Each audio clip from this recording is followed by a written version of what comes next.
Hello, adventurers, and welcome to Dice Tower Theater Presents After the Oath, where we explore the characters and players behind Dawn of Dragons. Just a reminder, you can watch the unedited video of this recording and support our community by joining our Patreon at patreon.com/Goodham Productions. In this episode, I'm here with my sister Becky Ashley, who is a composer and performer on the show, as well as she played and voiced the shadow-wrapped seer and tormented warlock, Una. When did you start playing Una with the team? Oh, gosh, that was early, I think 2018. So you guys have been playing for quite some time. And so I jumped in and came aboard.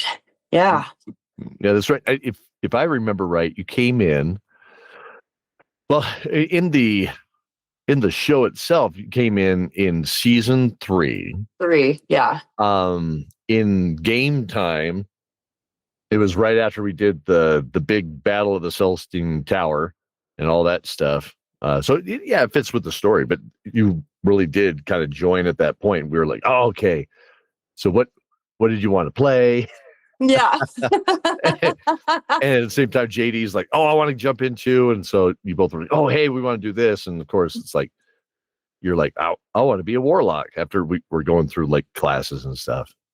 I was like, okay, that's a choice. And then JD's like, yeah, she'll be a warlock and I'm going to be a death cleric. And I'm like, you guys, this was like a kind of wholesome, you train your dragon meets, Lord of the Rings kind of a thing. And this just got dark. We did. We rolled in while Back in Black was playing. That's right. So what inspired you to choose Una as a character? Oh, man. Well, I think the biggest thing was I was so nervous. And, where I was at in my life at that time, I'd become really introverted. And so when you had told me about the game, and I'm like, yeah, I want to come join. But I really needed to work on my people skills again. And I liked the character that we developed for Una. And I liked the concept of a warlock and a seer, because just that quietness at first, I was like, quiet, I can get behind that. And mystery, yeah, all right. But the complexity of it and the opportunity to build upon that was just, I don't know. I really liked it. I liked starting from that darker place. So that makes sense.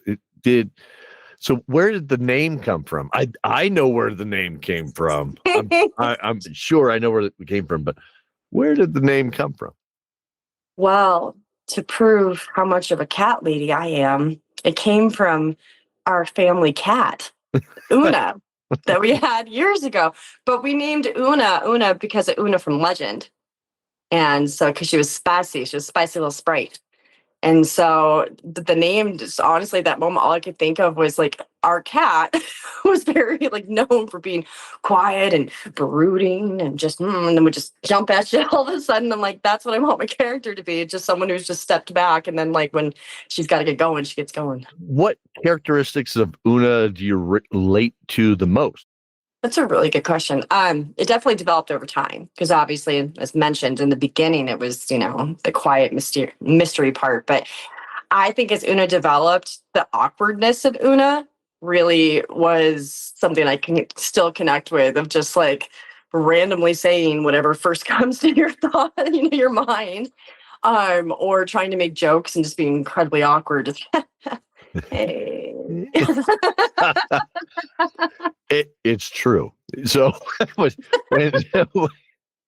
when Una would get awkward, I think that was one of the most endearing traits of her. And that relationship between her and Dabry was always fun to play off. Yeah. The awkwardness definitely ruled on that. But I think also just, with that awkwardness in mind too, is, this was a very tormented person. And so, having that where, she had the patron in her mind, like, that was kind of where I was at too. And I'm like, I'm trying to make jokes at this table with friends. So we mentioned Dabry, but you can expound on it. But what characters did you feel you connected with the most? Yeah, that's really hard because it really was the experience truly where I felt like I connected with everyone for every different little level. because everyone brought such a unique piece to it. Dabria and I, we were obviously, JD and I were the Dark sisters, so we were always kind of destined to kind of team up. I definitely think like Jolene with Cordelia was another one, just because it was just such a striking opposite. But I feel like her character really balanced, JD's and mine, and so we kind of played off that quite a bit. I think the other one would be Keldor. Oh, Keldor. So, who is your least favorite person in the world, do you think? Did you set this up thinking I'd say you? Because that's not Yeah. true. Well, then you said Keldor. And I was like, yeah, now I can ask the question. Yeah. No, I think my least favorite person, like human being on the planet. Yeah, in the fictional world. I mean, I was like, yeah, no, you don't have to go real world and say it's you. I can I jump go, yeah. after this. Oh gosh. Honestly, it's a love-hate relationship with Ash. It just really is. And that's because it was supposed to be that way. And I think Ash is also, right, reflection of me and as well. And so I'm like, I don't like you, you're selfish. But then of course we learn more about Ash. But yeah, I think that would probably be it, because I had to get in the mindset of not liking Ash. When we played our exhibition game, with the nephews, and you played Ash. Yep. This before you played Una. This is when you played Ash, and we were like, oh, we'll just play this with the nephews. And it was an all evil campaign. Yeah. Couple 10-year-old boys and you. And I was like, I'm curious how evil they're going to get. And of course it wasn't. It was like, I'm going to just be a jerk. And it's like, okay, cool. This is stuff I can work with. But yeah, you played Ash. And then when you came in with Una, and then you discovered who your patron was. Yeah, well, that was gnarly. It was so cool. But because when I played Ash with the nephews, I did struggle, because I was like, okay, this is a really cool character to play, and I can really get into that. But there was that part of like, I didn't really like, because it was just such a stark difference from me, but I liked playing it. But when you did that, my mind was blown. And I remember like, we're all like, oh my God. Oh, wow. It was such a twist. But then, yeah, having to get into, like I said, that mindset of not liking Ash. I wanted to feel uncomfortable by Ash. It's not that I didn't like Ash. I just wanted to feel uncomfortable and not attach myself to knowing that character fully, because I wanted to feel like it was just like this gnawing presence in my mind for as long as it could. Were there any moments that you remember the most? Yes. So we just talked about one before we jumped on here, but so we do one at the table moment and one on the show. At the table, building the story was, how big was the space I was in, Mike, with what I casted? You want to tell your version of that? Can you just, that's the best memory I have. So that was a different game, but we will totally go into that. When you were in a 15-foot by 15-foot room and you did the classic move of casting Fireball.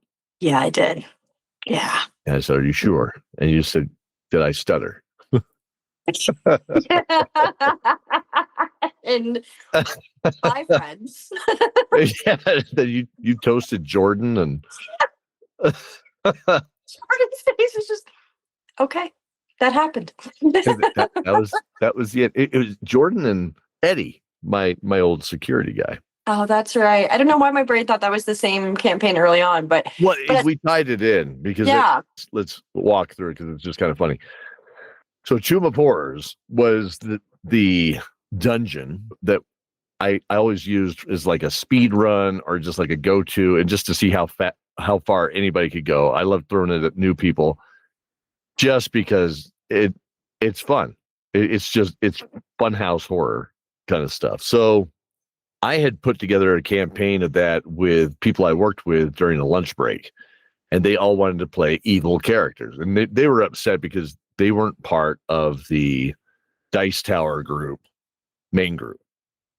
Okay, so they were like, oh, we don't get invited to play D&D. I'm like, okay, well, let's go ahead and do this. So the three of them got together. I said, go ahead and decide what kind of characters you want to play, and we'll do that during our lunch break. So it comes to lunch, and they're like, I'm going to be evil dwarf, and I'm going to be an evil. What was it? He was like chaotic evil dragonborn ranger. I was like, okay, this is weird, but we'll go with it. And then there was like a rogue that was like going to be neutral evil, and I'm like, okay, we got evil guys going into the Tomb of Horrors. They all proceeded to kill themselves, but the first one was Jordan. He summoned woodland creatures, which is different than conjuring. Okay, so when you conjure, that's when you create them. They never existed before. When you summon, you're pulling them from some place in the world or universe and putting them there. So he summons them, and we rolled up gnomes. So he rolls in with these 3 gnomes and sent them to their doom in front of them, essentially, to where they fall into the first pit trap, and they die. Everybody else proceeds to die within that same room for the most part in some sort of horrific way. Like, I remember one guy went through a portal of mist before it was activated into the back room where there was nothing, and then when it activated, it turned that room into stone. So he was just encased in stone all of a sudden. So he, of course, died, and then the other guy kind of escaped. Jordan ended up using that character as Erlen. That's right. Yeah. That's so right. I was like, in my world, there's no Dragonborn, but I'll work with you on it. And so that's where I was like, you're going to have this secret where you're actually a dragon turtle, stuck in your humanoid form things. Oh, okay, cool. So then we fast forward a year or whatever it was, and you were getting into it, and you wanted to play D&D, and Eddie wanted to play too. And I said, cool. What does everybody want to be? And you're like, I want to be a wizard. Jordan said, I'm going to be a barbarian. I think is what he said. I'm going to be a barbarian. I'll play something different. I said, cool. He actually played a neutral alignment, so he was getting better. And then there was Eddie, and he was playing a gnome monk, right? And so as soon as he said that, it clicks in my head, and I'm like, I should do this just because it's hilarious, right? Because they're going through the same dungeon. Everybody's going to go through Tomb of Horrors again. And Jordan wanted to kind of like go back and revisit it and see if he could get past it and what have you. It'd been a year. He didn't remember everything. I was like, cool. So they go in there and they open up the first trap is already triggered, is the way I played it. And you guys look down into the pit, and Eddie was trying to find his brothers because his brothers had been missing. Mm-hmm. And he looks into the bottom of the pit. Oh, yeah. And I described these little skeletons of the gnomes. There's a yellow hat and a red hat and a blue hat because they were kind of like Keebler elves is kind of what I did. It's so bad. And when I described them, right, and Eddie couldn't go on camera because we were doing an all video call. Eddie couldn't go on camera. But you just see Jordan's eyes get really big. He's like, and he starts to realize, oh no, and the amount of anguish that was happening with Eddie in that moment that he was putting through the text, all caps, no, my brothers, and everybody's like, oh wow, and Jordan's just like, I'm a terrible person. So I forgot about the 3 little colored hats. It's so bad, but yeah, and you guys were all such high level characters, but Eddie's going through it. I remember him going through the arrow traps after that. And I'm like, okay, there's arrows. He's like, I catch them. I'm like, oh yeah, that's right. You can just catch them. So I'm like, this is worthless, right? So you guys were able to get through that stuff. Oh, that was funny. But anyways, oh my god, I forgot about that. Well, that was the best part. that was just silly. But yeah, that was a separate game, but that was absolutely hilarious. That was like we were playing on Roll20, and I took that picture of the fireball explosion. Yes. Just kind of put it on there, and I was just like kind of expanding it. It's like, all right, so your room's this big, and then here's the fireball all around it. I'm like, you're all gone. It was so bad. I just remember just going, I made a life choice there. That's okay. Like around the table, before you moved back to Casper, you were able to sit with us. Yeah. But however, let's talk about when I didn't sit with you, what happened to Una. Like when I was gone for a period of time, and I can't remember if it's when I had started to move back and then I would jump on, the video. But Una had just passed out after being in the tavern for Oh, like that's 3 right. months on the ship. And so you have all these adventures and Una's just knocked out for months. That's right. No, she's just been drunk on the ship. Yeah. And then when we went back to write the notes, we had to put in that one scene with Una just being drunk at the bar. I was so happy. Give a little nod at that because it was right after. So we played through, and it didn't make it into the show because honestly, it's a boring part of life. Let's put it that way. There wasn't a whole lot of story at that point, but when the sun god sank, and everybody was on that raft trying to make their way to Siena at the north side of Kerr. Well, that was like a month on the sea, and so we were just like we spent like 2 sessions where we were just like rolling through tables on survival and that kind of stuff and just kind of having fun, just making up stuff that could happen at that point. Nobody took any bait to jump overboard and see if they could like find some sort of Atlantean city or something like that. They all stayed in the boat and like fought sharks and tried to fish, and nobody got too creative at that, and that's fine. That made it easier for me. But, so they did that until we got to Sierra, and then you joined the party again. Yeah. And you joined, and everybody else had squandered their money, but you hadn't figured out how to buy anything. Mm-mm. So you had all this money, and you're like, "Well, I'm going to buy a horse and buggy or whatever it was." Yeah, the wagon. Yeah, I'll buy the wagon. It's like, all right, you bought the wagon. So do we? Throwing out bills. Una's got money. So that's what everybody traveled, back to Alanakon. So yeah, it's what happens when you sleep for months on a ship. That's right. Save your money. You also wrote music that was used in the show. So what was your favorite song that you wrote? So before we get into that, with Una's character, this one was always kind of cool. Was Una is the basis of the artwork, because we call that Una's vision for every season. She has a vision, her ability as a seer and divination. So every season has that vision, foretells what's going to happen. Mm-hmm. But also at the end of each season is a song. And that song is sung and written by you. So now that I've said all that, what was your favorite song that you wrote? Oh man, that's hard. Okay, so Ignite is really up there. I like how you utilized Ignite in the show because it's what it was intended for when I wrote that, of just coming out of, a darker place and being able to, something you've gone through and rise up into basically, a new form of you.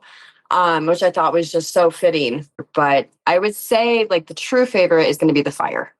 And that really comes from just so many different places. So what inspired you to write that?